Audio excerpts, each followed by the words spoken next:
Good morning student. मागच्या भागामध्ये आपण शब्दकोश हा पाठ शिकलो आहोत. पार्ट 1. त्यामध्ये शब्दकोश म्हणजे काय ते आपण पाहिलं आहे आणि शब्दकोशाची उद्दिष्टे ती सुद्धा आपण पाहिली आहोत. आज आपण शब्दकोशात काय असते आणि शब्दकोश कसा पाहायचा हे आपण शिकणार आहोत.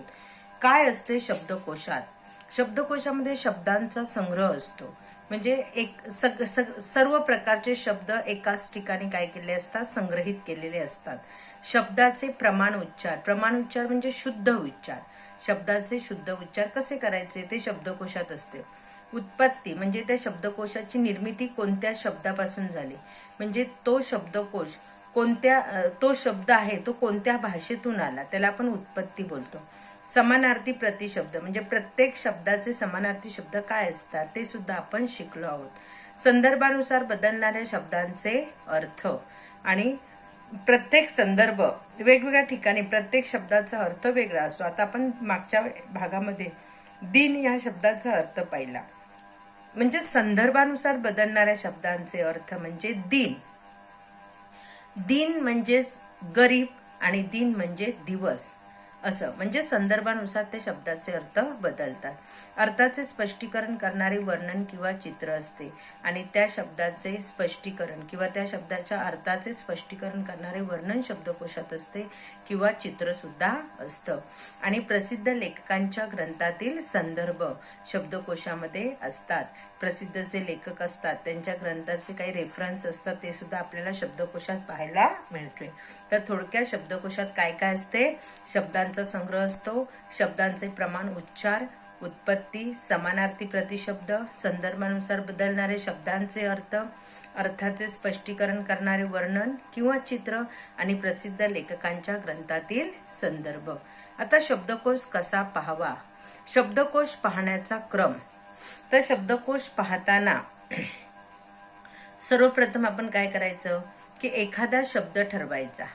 एखादा शब्द म्हणजे आपल्याला एखादा शब्द पाहायचा असेल तर त्या शब्दाचा अर्थ आपल्याला बघायचा असेल तर त्याच्यासाठी एखादा शब्द ठरवायचा. त्याच्यानंतर आकार विल्हे क्रम समजून घ्या. आकार विल्ह्यानुसार म्हणजे बाराखडीनुसार त्याचा क्रम आपण काय करायचा समजून घ्यायचा. म्हणजे एखादा आता दिन शब्द असेल तर द मध्ये जायचं, नंतर वेलांटी दी ईचा आकार बाराखडीनुसार ई कुठे येते बघायचं आणि अशा पद्धतीने आकार विल्ह्यानुसार क्रम समजायचा.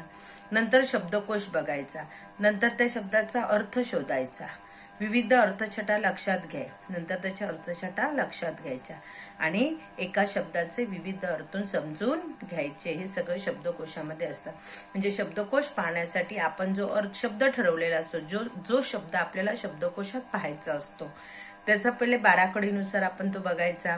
द मध्ये जायचं, मग दीची मात्रा बघायची, त्याच्यानंतर शब्दकोश बघायचा, मग अर्थ शोधायचे.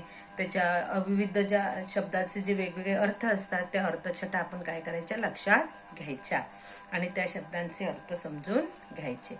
अशा पद्धतीने आपण काय पाहायचा शब्दकोश पाहायचा. आता शब्दकोशात एखादा शब्द शोधताना अकार विल्हे म्हणजे अ या अक्षरापासून लावलेला क्रम महत्वाचा असतो. आपण वि.भा. नेमाडे यांच्या नव्या युगाचे गाणे या कवितेतील एका ओळीचे उदाहरण पाहूया. इथे आता तुमच्या समोर एक एक्झाम्पल दिलेलं आहे. मग त्या शब्दांचे अर्थ शब्दकोशात कसे पाहायचे? मग अणुरेणूतून शब्द प्रकटती, अणुरेणूतून प्रकटती, विज्ञान, प्रकाश, दिव्य, क्रांती असे 6 शब्द आपल्याला शोधायचे आहेत. पहिली महत्वाची गोष्ट म्हणजे शब्दांना लागलेले प्रत्यय वगळून सामान्य रूप वगळून मूळचा शब्द शोधायचा असतो. अणुरेणूतून या शब्दातला तुनी हा प्रत्यय वगळून मूळ शब्द शोधावा लागेल. दुसरी महत्वाची गोष्ट म्हणजे क्रियापदाचा मूळ धातू शोधायचा असतो. म्हणजे प्रगटती या शब्दाचा प्रगट हा मूळ धातू आपल्याला शोधावा लागेल.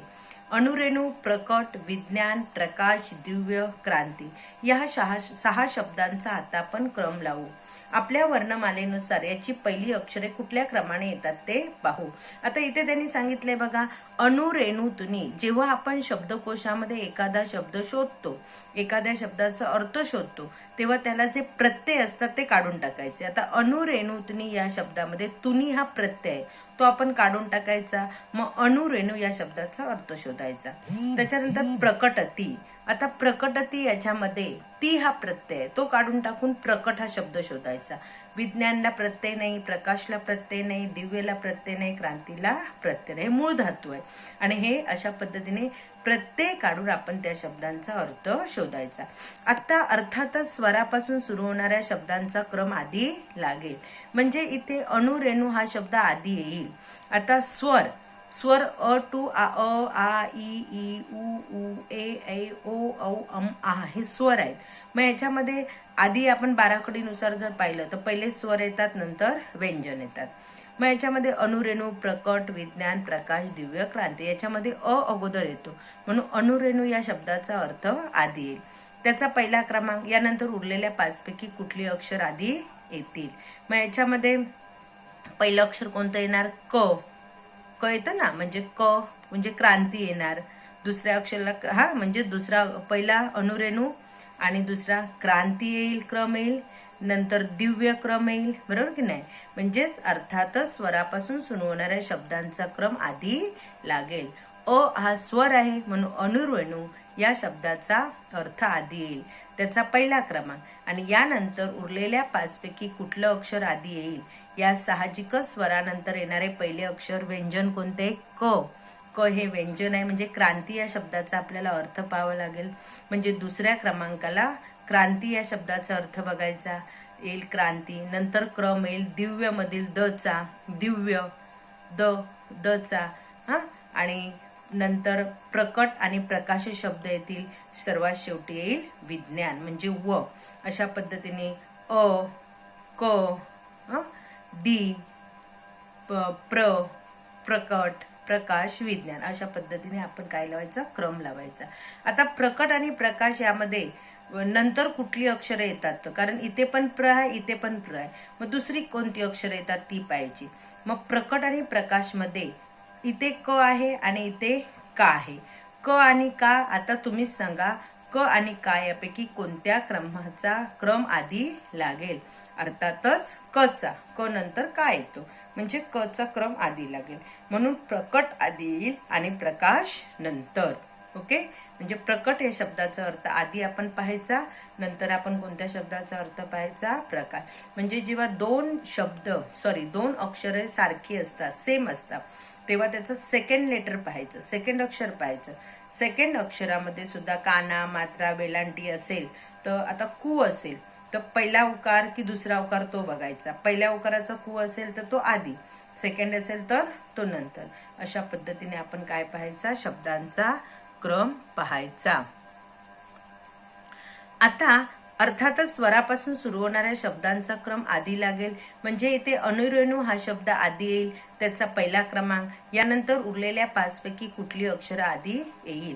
यात अर्थातच साहजिकच स्वरानंतर येणारे पहिले व्यंजन क म्हणजे दुसऱ्या क्रमांकाला येईल, म्हणजे क्रांती, नंतर क्रम येईल दिव्य आणि द चा, आणि मग प्रकट आणि प्रकाशी शब्द येतील, आणि सर्वात शेवटी विज्ञान येईल।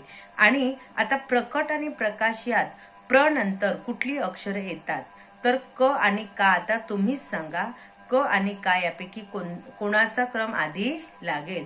अर्थातच क चा, म्हणून प्रकट आधी येईल आणि प्रकाश नंतर।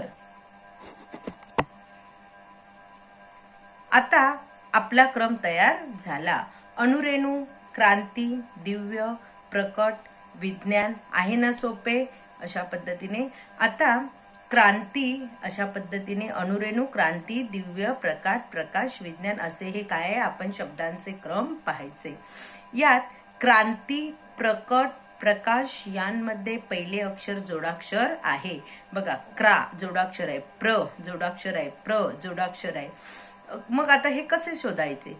तर अ पासून औ पर्यंतचे शब्द संपले की जोडाक्षरे सुरू होतात, म्हणजेच क पासून क पासून क पर्यंतचे शब्द संपले की जोडाक्षर सुरू होतात। त्यात क प्लस र बरोबर क्र शोधायचा. म्हणजे हा जो क्र आहे ना क्रांतीमधला, त्याची फोड कशी करायची, क प्लस र, मग क्र शोधायचा, मग क्रा शोधायचा, त्यावर अनुस्वार असलेले शब्द शोधायचे, तेव्हा आपल्याला क्रांती सापडेल. आता तुम्ही स्वतः शब्दकोशात शब्द पाहायचा सराव करा. अशा पद्धतीने जर जोडाक्षर आले तर त्या जोडाक्षराची आपण काय करायची, फोड करायची. आता मग इथे सांगितले क्रा. क्रा मध्ये सर्वप्रथम आपण क्र शोधायचा, क प्लस र. क्र प्लस र शोधला की कानाचे शब्द शोधायचे, मग त्याच्यावरचा अनुस्वार शोधायचा आणि तेव्हा आपल्याला क्रांती शब्द सापडेल. अशा पद्धतीने प्रकट, प्रकाश हे शब्द सुद्धा शोधायचे. प्र मीन्स प प्लस र, मग प्रकट, प्रकाश प प्लस र. क्ष ज्ञ यांचा क्रम आकार विल्हे लावताना ळ या शेवटच्या व्यंजनानंतर येतो. क्ष आणि ज्ञ यांचा क्रम जेव्हा आपण आकार विल्हे म्हणजे बाराखडीनुसार जेव्हा आपण पाहतो तेव्हा ळ या शेवटच्या व्यंजनानंतर येतो. शब्दकोश पाहण्याची, हाताळण्याची सवय लागली की शब्दांचे अर्थ व मोल तुम्हाला कळेल. योग्य जागी योग्य अर्थाचा शब्द तुम्ही वापरू शकाल. समर्पक शब्द मांडणीच्या प्रवासात शब्दकोश हे अत्यंत महत्वाचे साधन आहे. या साधनाचे महत्व जाणा. तुम्ही आता उच्च प्राथमिक गटात आहात. भाषिक समृद्धीच्या वाटचालीस शब्दकोशाचे महत्व जाणावे यासाठी या पाठाचा अभ्यास करणे योग्य ठरते. अशा पद्धतीने शब्दकोश पाहायचा, शब्दकोश तुम्ही हाताळायची सवय लावायची, म्हणजे आपल्याला शब्दांचे अर्थ कळतात, मोल समजतात आणि एखादा शब्द आपण कोणत्या ठिकाणी त्या शब्द कोणत्या जागी योग्य अर्थाचा शब्द आपण वापरू शकतो हे आपल्याला शब्दकोशाद्वारे समजते. म्हणजेच एखादा समर्पक शब्द मांडणीसाठी आपल्याला शब्दकोश हे एक अत्यंत महत्वाचे साधन आहे आणि या साधनाची जाणीव ठेवा. आणि जर एखाद्या शब्दाचा अर्थ तुम्हाला जर अडला असेल, येत नसेल, तर लगेच डिक्शनरी शब्दकोश उघडा आणि त्याच्यामध्ये तुमचं काय होईल, तुमच्या शंकेचं निरसन होईल. अशा पद्धतीने शब्दकोश म्हणजे काय, शब्दकोशाचे महत्व, शब्दकोश पाहण्याचे आपल्याला काय फायदे होतात हे या पाठात आपण शिकलो आहोत. Okay, thank you children.